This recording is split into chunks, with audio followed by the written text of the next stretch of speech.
December 1944, Adolf Hitler's last great gamble, the Ardennes offensive, had just smashed through American lines. Thousands of American soldiers were surrounded at Bastogne. German panzers were driving toward Antwerp. Hitler believed victory was finally within reach. Then the phone rang at Supreme Headquarters. It was General George S. Patton. "We can be there in 48 hours, he said calmly. Eisenhower's staff thought he was insane. Moving 3 entire divisions 90 degrees north through winter ice and snow in just 2 days. Impossible. Hitler's staff officers had specifically planned for Patton's Third Army to be too far south to interfere. They calculated it would take at least 2 weeks for him to respond, but Patton had already started moving. Within 72 hours, his Third Army smashed into the German flank, relieving Bastogne and turning Hitler's offensive into a catastrophic defeat. The German leader was stunned.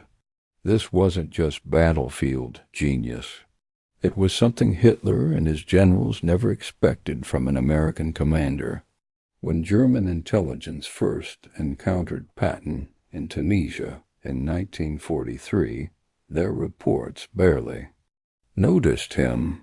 Hitler's military leadership had spent years perfecting armored warfare on the Eastern Front and in North Africa. They assumed American generals, with their preference for overwhelming firepower and cautious tactics, would be easy to predict and easier to defeat. Hitler himself believed Americans were soft, undisciplined, and incapable of the kind of aggressive warfare his Wehrmacht had perfected. That racist assumption would prove catastrophically wrong. The first surprise came in how Patton studied his enemy.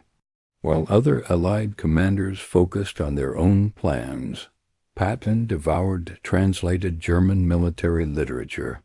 He read the writings of German generals, understanding their tactical thinking better than most of his peers. Hitler's commanders prided themselves on superior military education and Prussian tradition. Yet here was an American general who had mastered their own doctrine and was preparing to use it against them. When Hitler received reports that an American commander was employing German-style mission tactics, he reportedly dismissed it as impossible. The second unexpected move was Patton's use of combined arms coordination that rivaled anything the Wehrmacht could produce. His Third Army headquarters employed more intelligence officers specifically designated to coordinate airstrikes than any other Allied formation. He pioneered the technique of armored column cover, where close air support was directed by an air traffic controller riding in one of the attacking tanks. Hitler had built the Luftwaffe to support his ground forces, but chronic fuel shortages and Allied air superiority had crippled German air power by 1944. Watching Patton's forces operate with seamless air-ground integration must have reminded Hitler of what his own military had once been capable of. Third, Patton shocked Hitler's command by emphasizing speed over caution in ways that even German blitzkrieg doctrine hadn't fully embraced.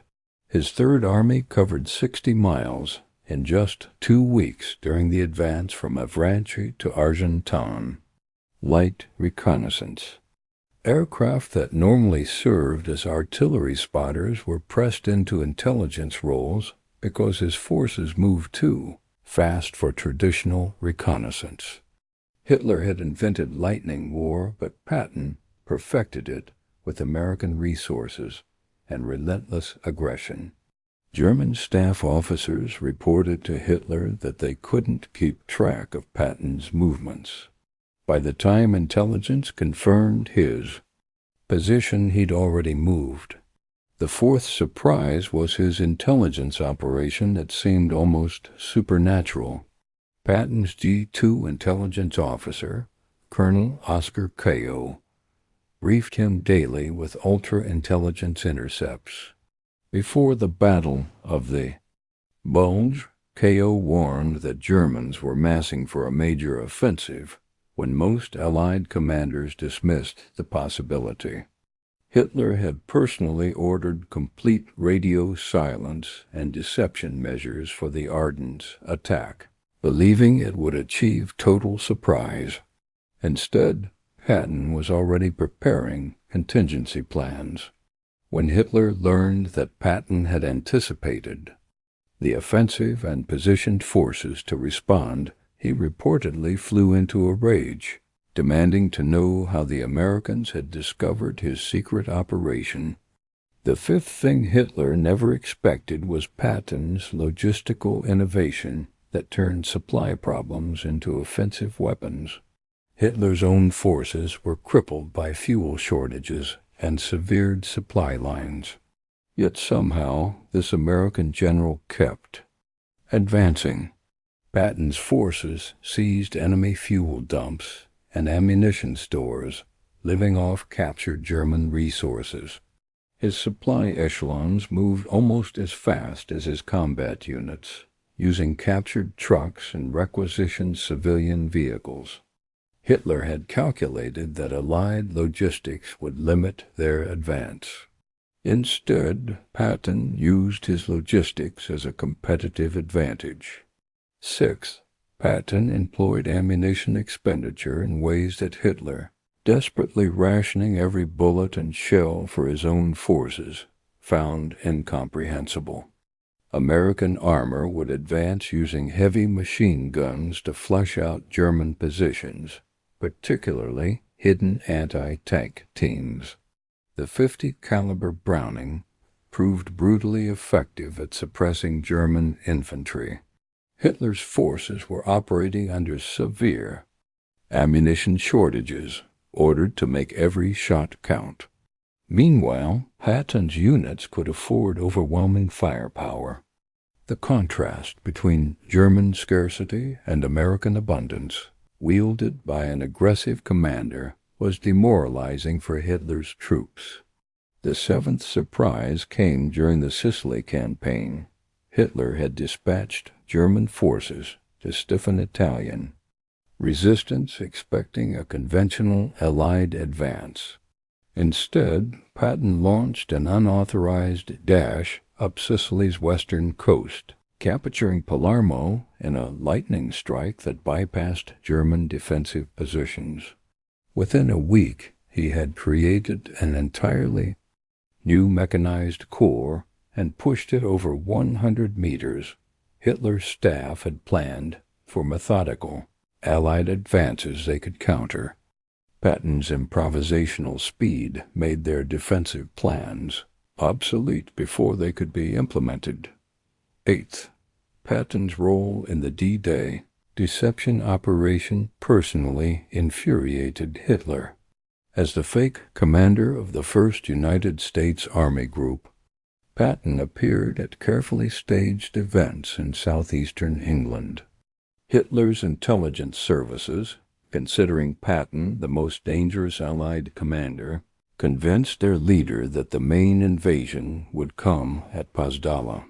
Hitler personally ordered divisions held back from Normandy, waiting for Patton's real invasion that never came. When Hitler finally realized he'd been deceived, that Patton had been used as bait to manipulate him, his fury was legendary. He had been outsmarted by the very general he most feared. The ninth unexpected capability was Patton's ability to turn Hitler's counterattacks into devastating Allied victories. When German forces launched Operation Ludick in August 1944, Hitler personally ordered the attack, believing it would cut off American advances and restore his Western Front. Instead, Patton recognized the counterattack as an opportunity. He advocated for a massive envelopment that helped turn Hitler's offensive into the file's pocket disaster. 300,000 German casualties that Hitler's forces could never replace. Hitler had ordered his generals to attack, expecting American confusion. Patton gave him annihilation. 10th Patton's tactical flexibility confused Hitler's commanders, who tried to predict his next move. During the race across France, Patton was ordered to swing west into Brittany. He sent minimal forces to Brittany while maintaining his eastward momentum with the bulk of his army. By the time Hitler's staff understood Patton's real intentions, German forces were already being encircled. Hitler valued obedience and rigid adherence to orders. Patton showed him that flexible thinking defeated rigid planning. The 11th shock was Patton's winter offensive capability. Hitler had launched the Battle of the Bulge in December, calculating that winter weather would ground Allied aircraft and make rapid Allied response impossible. Most commanders, including many Germans, assumed major operations would pause during brutal winter conditions. Hitler specifically chose winter for his offensive based on this assumption. Then Patton achieved what Hitler thought impossible. He maintained offensive operations through ice, snow, and freezing conditions. Patton even had his chaplain compose a prayer for good weather, and when the skies cleared, American aircraft devastated German columns. Hitler's weather calculations had failed against Patton's determination. The 12th unexpected element was Patton's intelligence system that seemed to read Hitler's mind. Traditional military intelligence moved slowly through command channels. Patton attached cavalry reconnaissance units directly to combat divisions, creating an information network that bypassed bureaucracy. When Hitler's staff made decisions at headquarters, Patton often seemed to know about them within hours. Hitler became paranoid about spies and traitors, never realizing that Patton's system was simply more efficient than German intelligence gathering had become. The 13th thing Hitler never anticipated was Patton's psychological impact on German morale. Hitler had built his military on the concept of German superiority and the weakness of democratic armies.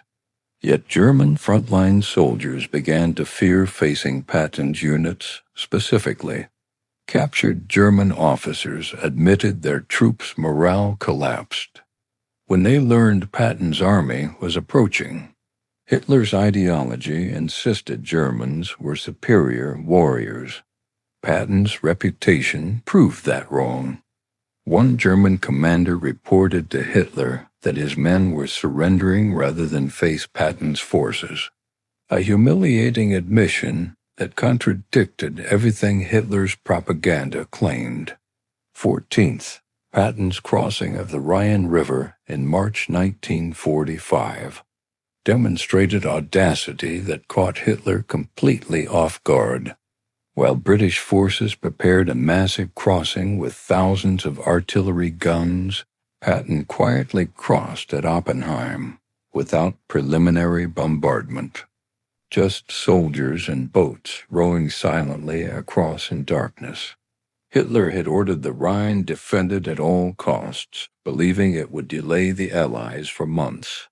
Instead, Patton was across with only 34 casualties before Hitler even knew the attack had begun. When Hitler received the report, he reportedly refused to believe it at first, insisting his intelligence officers must be mistaken. The 15th and perhaps most devastating surprise was that Patton never fought the way Hitler expected. Hitler's military planning assumed Allied commanders would prioritize cities and geographical objectives. Patton prioritized destroying German combat power. He bypassed heavily fortified cities, letting follow-on forces reduce them, while his spearheads raced deeper into Germany. Hitler would order cities held at all costs, then watch in frustration as Patton simply went around them, leaving German garrisons isolated and irrelevant. Every defensive strategy Hitler's staff developed assumed Patton would attack where defenses were strongest. Instead, he attacked where they were weakest, moved where he wasn't expected, and struck before preparations were complete. The cumulative effect of these surprises was catastrophic for Hitler's strategic planning. He had expected to face American generals who fought by the book, methodical, cautious, predictable. Hitler's own generals had warned him that underestimating American capabilities was dangerous, but he ignored them. Instead, he got Patton, who combined German tactical thinking with American resources and his own aggressive creativity. German. General Heinz Durian, father of armored warfare, admitted after the war that Patton acted as Durian himself would have acted. For Hitler, who had relied on German tactical superiority to compensate for strategic disadvantages, facing a general who could match or exceed his best commanders was a nightmare. Perhaps the greatest irony is that Hitler initially dismissed Patton as just another American commander. Early German intelligence reports described him as systematic and cautious, assessments Hitler accepted because they confirmed his prejudices about American weakness. But as the war progressed and Patton's true capabilities became apparent, Hitler's attitude changed dramatically. By late 1944, Hitler's intelligence briefing specifically tracked Patton's movements. Hitler would demand updates on where Patton was, what he was doing, what he might do next. The general Hitler had once dismissed now occupied significant space in the German leader's strategic thinking.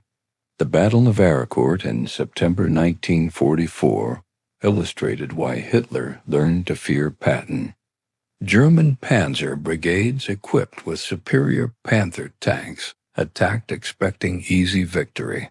Hitler had been assured that German armored technology would offset American numerical advantages.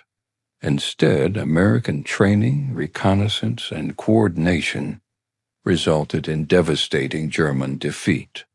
Patton's forces destroyed scores of German tanks while losing few of their own. When Hitler received the casualty reports, he demanded explanations. How had inferior American tanks defeated superior German Panthers? The answer was that technology meant nothing against superior tactics. What truly frustrated Hitler was that Patton learned and adapted faster than German forces could respond. Each encounter revealed new American tactical innovations. Hitler's military was fighting reactively, responding to Allied moves rather than dictating tempo. Against most Allied commanders, this defensive approach worked reasonably well. Against Patton, it was a recipe for continuous defeat. Hitler held increasingly angry meetings with his generals, demanding they find ways to stop Patton's advance. None of their solutions worked for long. The liberation of France showcased every aspect of Patton's unexpected capabilities.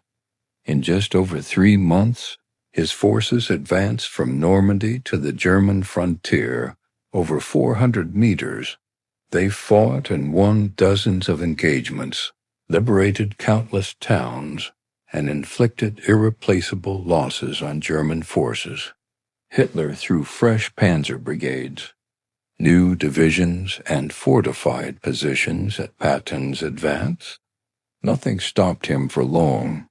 Hitler's frustration was palpable in his increasingly desperate orders to hold at all cost positions that Patton would bypass or overwhelm within days.